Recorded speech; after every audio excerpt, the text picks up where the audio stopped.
Para Paulo Freire, todavia, Che Guevara foi definido como um sinônimo de amor. Isso é muito interessante porque ele, com uma formação católica, ele sabia muito bem, que ele não era ignorante nesse aspecto, que Deus se definiu como amor. Nós vamos encontrar em uma das cartas a João que Deus se define como o amor.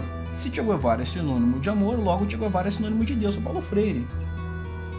E uma vez que ele era um neomarxista à brasileira, um marxista vulgar, nós vamos entender que para Paulo Freire a assimilação do marxismo era justamente nesse tipo de característica.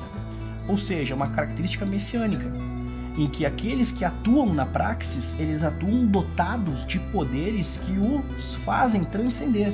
Imagina, a pessoa que de fato, a pessoa muito machucada pela vida, que trabalhou lá na construção civil, que trabalhou numa fazenda, ela chega para uma escola e ele vai usar justamente os termos ligados à profissão da pessoa para ensinar as palavras.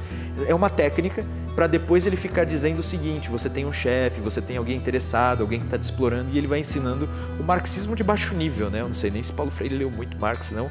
O que são as palavras geradoras?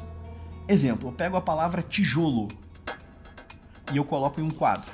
Tijolo. E eu começo um processo de apagar sílabas e letras e vou estimulando que os alunos acessem o que está faltando, acessem os sons, enfim. É uma maneira particular de trabalhar a escrita com a leitura e com a memória fotográfica dessas experiências.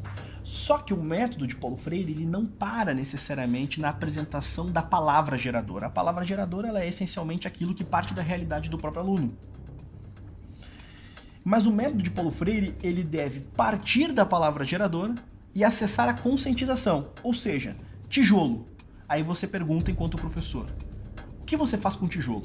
Aí o seu aluno, por exemplo, ele é pedreiro. E você começa a conversar. E daqui a pouco você está falando sobre salário, o quanto que ele é explorado. Então as palavras geradoras, elas servem para atingir um nível de consciência social.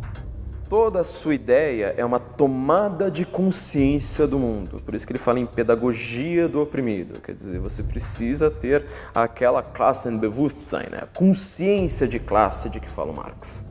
Quer dizer, se você é um proletário, você não está fazendo a revolução porque você tem a ideologia capitalista.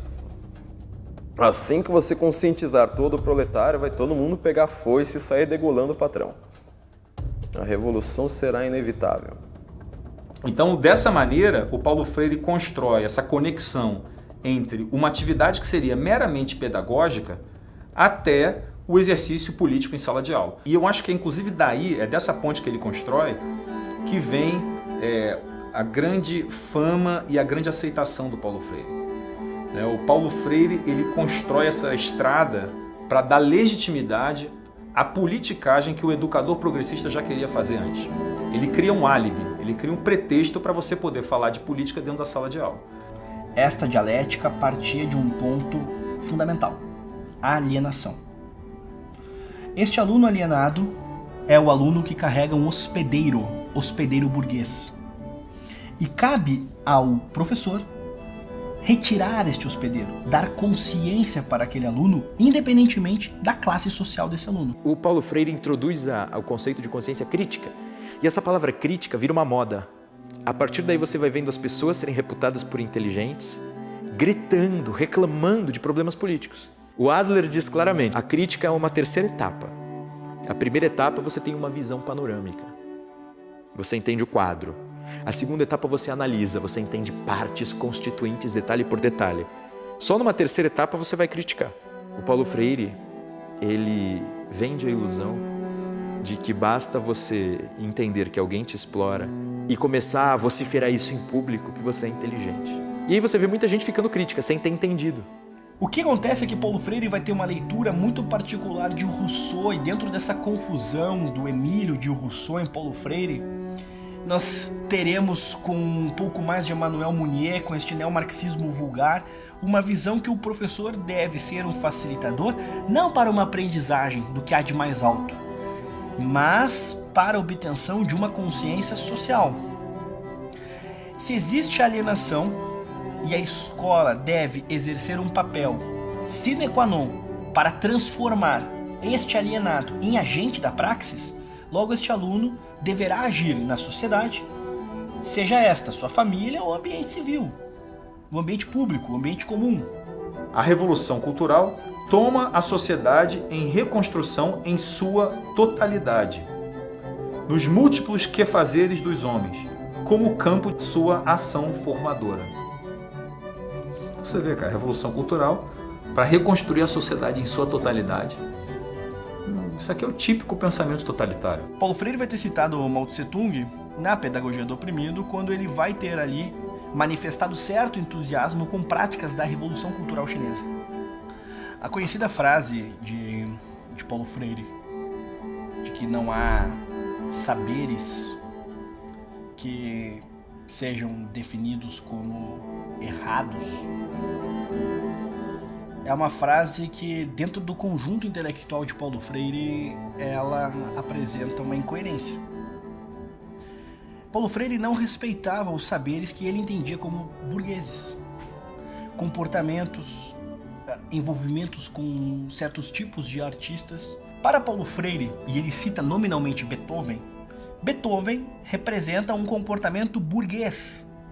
Então, para Paulo Freire, na verdade, há saberes sim que merecem destaque e outros que merecem correção. Esta é a frase correta. Mas pensemos, como é que um pedagogo apresenta que tudo vale? Se todo saber é válido, qual o sentido de um professor? Qual o sentido de você exercer uma pedagogia? A educação paulo-freiriana não aceita que você diga, por exemplo, que o rapaz que fala Flamengo está errado. Né? Você não pode, porque você está impondo a sua cultura classista. Isso é a pedagogia do oprimido. Né? O oprimido é o aluno. Ora, se há um oprimido, tem um opressor. Quem é o opressor? O professor. Então você não tem meios de você se desaculturar. Você fica preso. Aí apareceu aquele cretino do Marcos Banho dizendo, não, você tira uma gramática igual para todos é antidemocrático. Bom, é uma gramática para cada classe social. Você aprende aquela gramática da sua classe social, fica preso ali o resto da sua vida.